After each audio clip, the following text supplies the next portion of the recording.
안녕하십니까. 신인경의 국방TV 시큐리티 뉴스입니다. 자, 오늘도 아주 중요한 이 군사 안보 소식 전해드리겠습니다. 자, 한화 오션. 그러니까 이 대우조선 해양을 한화가 인수했죠. 한화 오션이 됐는데, 제가 이 시큐리티 뉴스 등을 통해서 몇 번 알려드렸던 미국 군함을 우리 한국이 만들어준다. 될 뻔했는데, 미 해군에서도 요구하고 될 뻔했는데, 미 상원의 민주당에 뭐 좀 희한한 그 의원이 법을 더 강화시키는 바람에 미국 내에서만이 미국 군함을 수리하고 건조할 수 있게 더 강화돼 버렸습니다. 그랬더니 한화가 그래? 그러면 호랑이 잡으러 호랑이 굴에 들어가야지 하고 미국의 조선소를 인수하러 들어간다는데 정말 대단합니다. 어떤 내용인지 보겠고 그 이후에 어느 정도로 수주할 수 있는지 또 미국의 군함 건조 계획까지 한번 살펴보도록 하겠습니다. 자, 그리고 김정은이가 자기 목숨은 정말 아까운가 봅니다. 그러면서 인민들 수탈하고 하니까 겁나나 봅니다. 어떤 조치를 취하는지 알아보도록 하겠고요. 그리고 오늘의 메인으로 미국 CIA가 드디어 중국 정부 체제 전복 작업에 나섰다. 포섭 작업에 나서기 시작했고 아주 최고의 층을 포섭했다라는 건데, 자, 이런 보도가 나오면 시진핑 입장에서는 도대체 어떤 놈이야? 다 의심이 되겠죠? 강력한 이 심리전 작업에 들어간 것 같은데 어떤 내용인지 보도록 하겠습니다. 자, 첫 번째입니다. 러시아에서 자폭 드론을 받으면서도 식량 지원은 필요 없다고 배짱을 튕겼던 김정은도 주민들이 무섭기는 한 모양입니다. 북한이 이른바 1호 과업으로 평양 일대를 전기 철조망으로 둘러싸고 있다는 소식입니다. 북한 당국이 외부인의 평양 불법 출입을 막기 위해 평양 주변에 대규모 고압 전기 철조망을 치고 있으며 초소 숫자도 대폭 늘리고 있다고 북한 전문 매체 데일리 NK가 9월 19일 보도했습니다. 매체의 평양 내 소식통은 지난 2월 11일 수도방위사령부와 국가보위성, 사회안전성에 평양시 경계지역에 고압선을 설치하라는 내용의 지시문이 하달됐다라며 현재 고압선 설치와 초소 증강 작업이 진행되고 있다고 전했습니다. 지시에 따르면 공식적으로 가동되고 있는 평양 출입 통로를 제외한 인적 드문 야산이나 평지 등이 경계 강화 대상 지역으로 지목되는데요. 이곳들에는 3300V 고압 전류가 흐르는 철조망과 이를 위한 변전 설비, 동작 감지 열화상 카메라, 신규 경계 초소들이 쏙쏙 들어서고 있습니다. 북한 당국은 초소를 증강해 평양시 경계 근무에 만전을 기하라 라며 해당 조치가 혁명의 수뇌부 안전을 위한 것이라고 강조했는데요. 김정은이 지시한 이른바 1호 과업이라는 점이 여러 차례 강조됐습니다.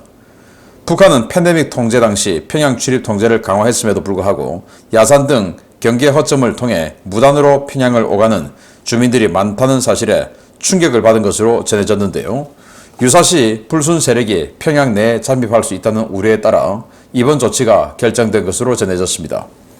김정은이 평양을 전기 철조망으로 감싸라는 직접 지시를 내린 것은 그가 자신의 신변 안전에 대해 얼마나 큰 불안과 공포를 가지고 있는지를 보여주는 것인데요. 미사일과 핵을 포기하고 주민들의 먹고 사는 문제만 해결해주면 될 일을 왜 저렇게 어렵게 만드는 것인지 모르겠습니다. 네, 평양 시내 모습입니다. 몇 년 전에 이 유경 호텔 이것만 그냥 뭐 바벨탑처럼 덩그러니 있다가 지금 보면 뭐 빌딩 많죠. 그래도 뭐 한 20세기 후반 정도의 서울 모습 근처까지는 오고 있는 것 같습니다. 자, 그런데 이게 뭐냐? 이게 사실은 국가 예산 가지고 다 한 거죠. 우리 대한민국처럼 일반적인 자본주의 국가들처럼 기업들이 자신들의 이익을 위해서 이런 건물을 만들고 판매를 하고 임대를 하고 세를 얻고 이게 아니죠. 여기는 전부 국가 세금으로 하는데 이거 지을 돈으로 사실은 국가 인프라 닦고 이 사진 한 장을 위해서 이렇게 많은 돈을 투자한 거죠. 국가 인프라 닦고 철도 놓고 이렇게 해야 국가 경제가 발전하고 더 나은 미래를 보장받을 수 있는 것이지, 이런 사진을 위해서 야 우리도 이런 사진 찍어봐 라고 하는 걸 위해서 얼마나 많은 돈을 투자했습니까? 그러다 보니까 겁나는 게 너무 많죠.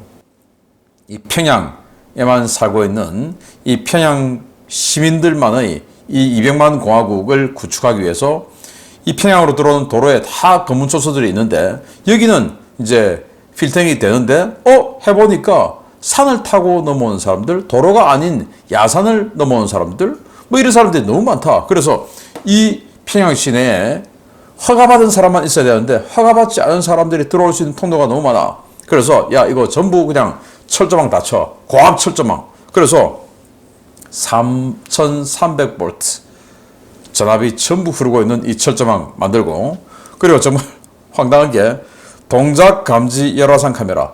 이거 우리 휴전선 철책에 있는 거죠. 항상 그 경계를 할 수가 없으니까 뭔가 철책을 딱 흔드는 충격을 주는 뭔가가 딱 되면 카메라가 쫙 가서 이제 살펴보는, 그게 바로 우리 휴전선에 다 되어 있는 게 이 동작 감지 열화상 카메라인데, 아니 무슨 평양을 휴전선처럼 에워싸서 지킵니까? 기가 차죠. 얼마나 겁나는 게 많으면 이러겠습니까? 그리고 신규 경계 초소 만들고 3,300발도 다 해야 되니까 변전 설비 다 설치하고, 이래서 평양을 완전히 외부인 출입 금지 구역으로 확실하게 봉쇄하겠다. 왜냐?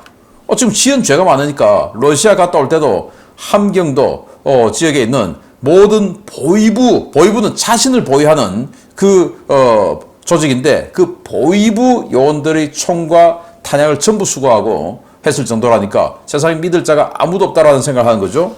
왜 그러냐? 이런 짓 하느라고 그런 거죠. 거기에 대해서 이런 거, 아니 내 아이는 잘 못 먹어서 얼굴이 누렇고 배가 볼록하고 그리고 볼이 빨갛고 이런데 이렇게 살이 포동포동 쪄가지고 뽀얗게 해 있으면서 딱 봐도 한눈에 봐도 고급스러운 이런 옷을 입고 이런 짓을 하고 있는 것을 계속 보여주는 거예요. 지금 이 김정은 시대에 들어와서 정상국가 코스프레를 하느라고 이런 와인 파티 이런 거 계속 보여주는 겁니다. 아니 와인이 뭔지도 모르는 사람들이 절대 다수인데 그 사람들이 보기에 이런 거 보면 어떻겠습니까? 계속 보여주는 거예요. 그러니까 열받는 거죠. 크리스찬 디올 파카 입히면서 그래서 도대체 저 아이가 우리 최고 수뇌부가 된다고 열받는 거죠. 그래서 김정은이가 이렇게 겁을 내고 있다. 얼마 안 남은 것 같습니다. 자, 두 번째입니다. 방산 보급을 기업 정신으로 내걸고 있는 한화그룹이 요즘 그야말로 풀 악셀을 밟는 모양새입니다. 한화가 미국 현지 조선소를 매입해 엄청난 규모의 미 해군과 해안경비대 사업 수주를 위한 전진기지 확보에 나섰다는 소식입니다.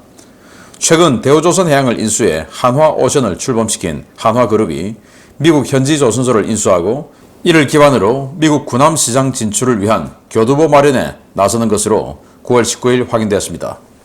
강준규 한화오션 중앙연구원장은 미국 현지 조선사 매입을 추진 중이라며 해외 조선소를 매입하는 비용도 최근 발표한 방산부문 투자액 9천억 원에 포함되어 있다라고 밝혔습니다. 한화오션이 미국 현지 조선소를 확보하려는 이유는 미국의 존스법 때문입니다. 미국은 미국 내 항구를 오가는 선박은 물론 모든 군함과 해안경비대 선박을 미국에서만 건조하도록 규정하고 있는데요. 이 때문에 한화오션은 훌륭한 건함 인프라와 미 해군이 요구하는 경쟁력을 갖추고 있음에도 불구하고 미군 납품이 불가능했습니다. 한화는 미국 조선소 인수를 시작으로 미군 납품과 함정 유지, 보수, 관리 사업도 진출한다는 방침인데요. 대우조선해양 시절부터 뛰어났던 건함 능력과 사업 관리 능력이 미국 현지 조선소에 적용된다면 경쟁업체보다 더 뛰어난 경쟁력을 갖출 것으로 기대를 모으고 있습니다. 미국은 제너럴 다이나믹스 일렉트릭 보트와 헌팅턴 인겔스 양대 조선소에서 거의 모든 군함의 건조와 유지 보수를 맡고 있는데요. 이들 조선소의 규모가 작고 작업 처리 효율이 떨어져 미 해군 준비태세에 악영향을 미친다는 비판이 쏟아지고 있습니다. 한화오션이 미국 현지에 진출해 조선소를 인수하고 인프라를 정비할 경우 최근 미국의 신형 호위함 사업을 따내며 미 해군 건함 사업에 지각 변동을 일으키고 있는 이탈리아 핀칸티에리보다 더 강력한 돌풍을 일으킬 것으로 기대되는데요. 부디 한화오션의 방산 보국 정신이 미국 시장 진출과 수출 잭팟으로 이어지기를 기대해 보겠습니다. 네, 한화가 대우조선해양을 인수하고 지금 본격적으로 이 조선 함정 건조에 나선다 라는 겁니다. 그래서 저 미 해군 함정 건조 담당 제독이 한국에 와서 한국의 현대중공업 또 이 한화오션 그리고 한진 등등을 둘러보고 야 너무 좋다 동맹이니까 여기에 우리가 원하는 게 다 있구나 라고 하고 갔는데, 그러고 나서 2달 후에 갑자기 미 상원 의원이 자기 지역구에 조선소가 있으니까 이 존스법을 더 강화시켜서 아예 이 법인이 미국에 있어야 되고 그 지분도 미국인이 다수를 차지하고 있어야 되고 뭐 등등 해서 엄청나게 더 강화시켜 버렸어요. 그러니까 이제 동맹국이라고 해서 미국의 이 군함 수주를 받을 수 있는 희망은 완전히 다 사라져 버린 거죠. 그런데 미국 입장에서는, 미 해군 입장에서는 지금 중국이 어마어마하게 군함 건조를 하고 있는 상황에서 자기네들은 미국 전체에 있는 조선소 전체 역량을 다 따져봐도 연간 10만 톤밖에 건조를 못 한다는 겁니다. 왜?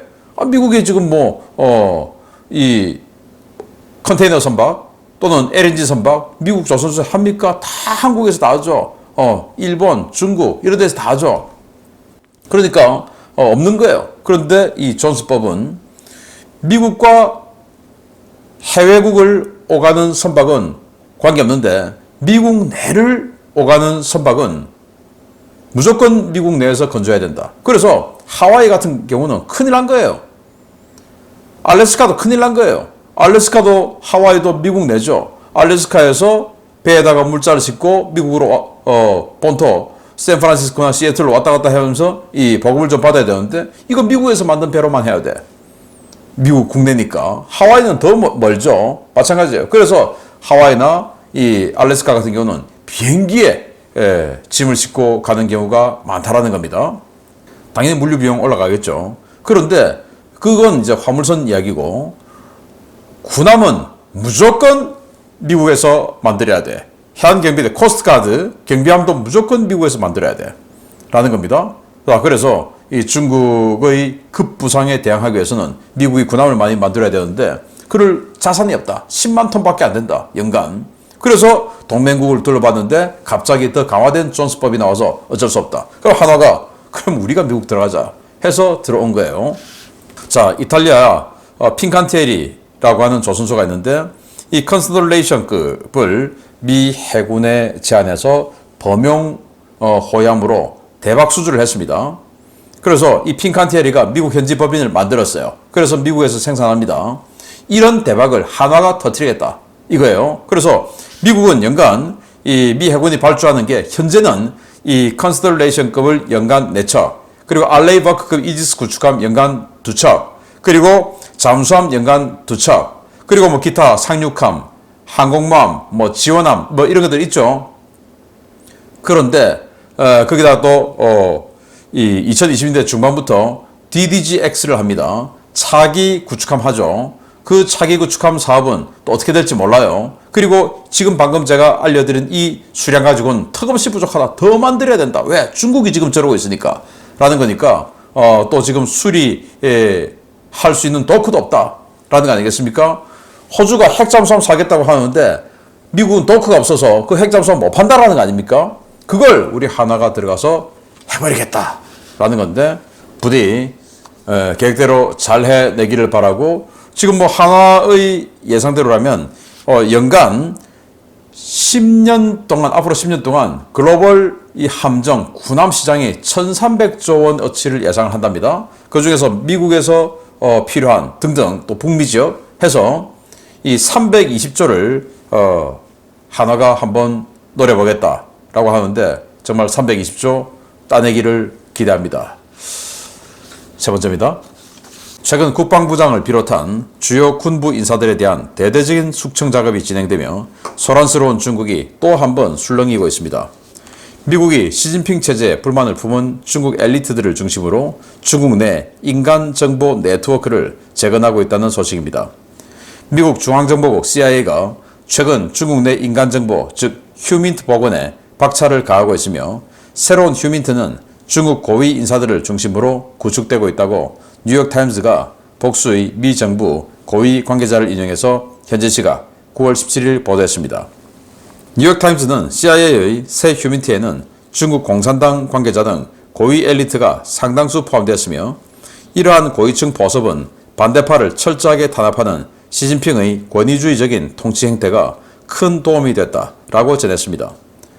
중국 공산당은 후진타오 전 주석과 리커창 전 총리를 중심으로 한 공산주의 청년당 출신 파벌, 장쩌민 전 주석과 주룽지 전 총리를 중심으로 뭉친 상하이방 파벌, 중국 공산당 관료 자제들로 구성된 태자당 파벌 등 3대 파벌이 세력 균형을 유지하며 운영해 왔는데요.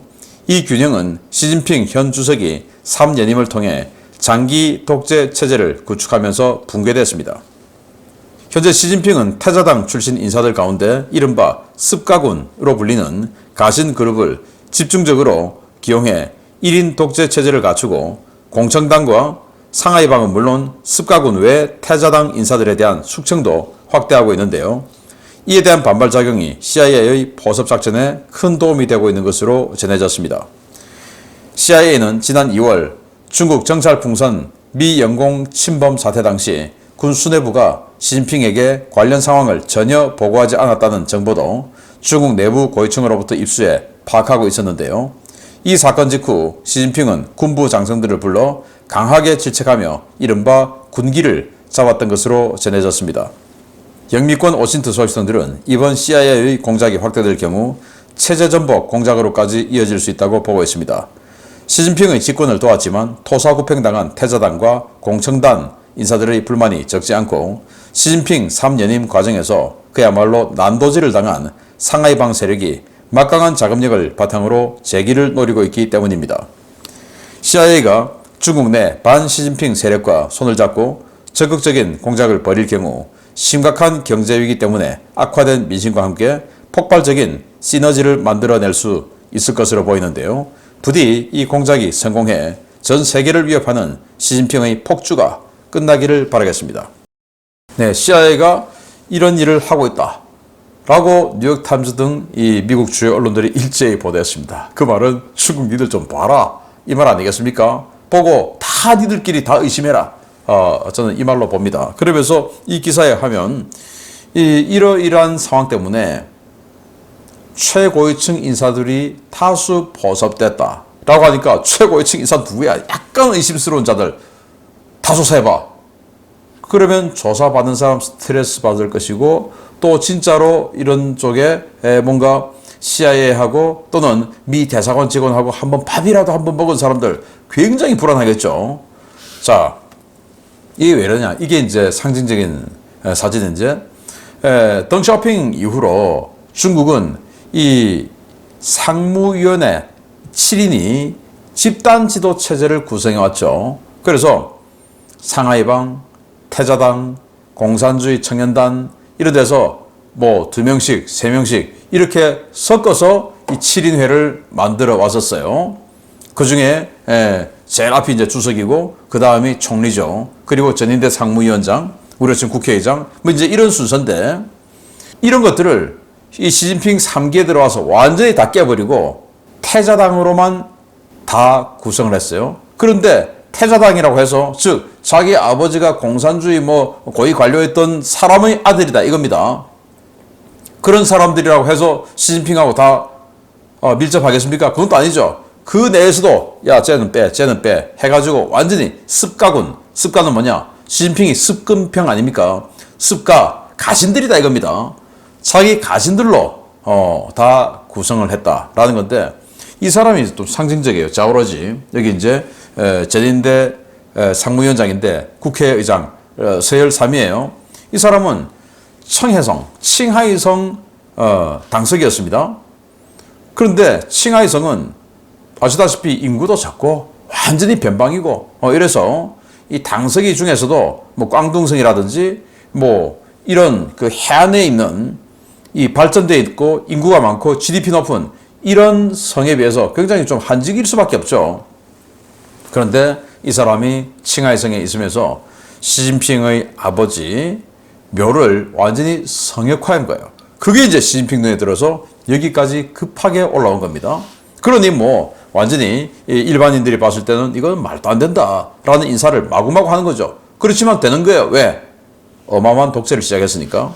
그 상징이 이 상하이방의 몰락인데 공천당 뭐 완전 다 잘라버렸죠. 후진타오 그냥 드러내버렸지 않습니까? 지난번 전인대 할 때. 그리고 마윈, 알리바바 엄청났죠. 개인재산 50조, 60조. 그런데 지금 이 사람 뭐하고 있냐? 시진핑에 대한 비판 한마디, 체제에 대한 비판 한마디 했다가 완전히 그냥 어디 갔는지 사라졌다가 지금 홍콩대 초빙 교수 이러고 있습니다. 그러니 이 상하이방은 중국이 개혁개방을 시작할 때 권력을 잡고 있었던 그 시기 초창기 권력자들 중심이기 때문에 경제적 부를 어마어마하게 가지고 있던 거예요. 그런데 지금 흔들리고 있죠. 작년에 중국 시진핑이 공동부유 제창하면서 야 니들 다 기부금 내 해서 강제로 기부금을 뺏어갈 때 그때 이빨을 부드득 갈면서 돈을 헌납당했겠죠. 그 기업들이 상하이방 출신의 기업들이 야 나는 언제 이렇게 될 것인가 불안하겠죠. 그러면 태자당 내에서 한직으로 밀려나고 또 습가구 내에서도 또 이너서클에 못 들어가고 이런 사람들 중심으로 뭔가 새로운 세력이 만들어지는 겁니다. 중국 역사 보면 삼국지, 초한지 다 그런 내용들로 점쳐져 있는 게 중국 역사 아닙니까? 그거 뭐 중국뿐만 아니고 이 인류 역사가 다 그런 겁니다. 그래서 이런 작업을 아주 수월하게 들어갈 수 있었다. 그건 시진핑의 독재 그리고 습가군으로만 완전히 그냥 세팅을 한 이런 편중 인사 이런 것 때문에 수월하게 침투할 수 있었다. 라는 건데 이 침투했다라는 소식을 듣고 시진핑이 야 조사해봐 제대로 조사해봐 기분 나쁘겠죠. 그리고는 뒤집어지는 진짜 체제 전복의 도화선이 되기를 기대합니다. 응원합니다. 마치겠습니다. 감사합니다.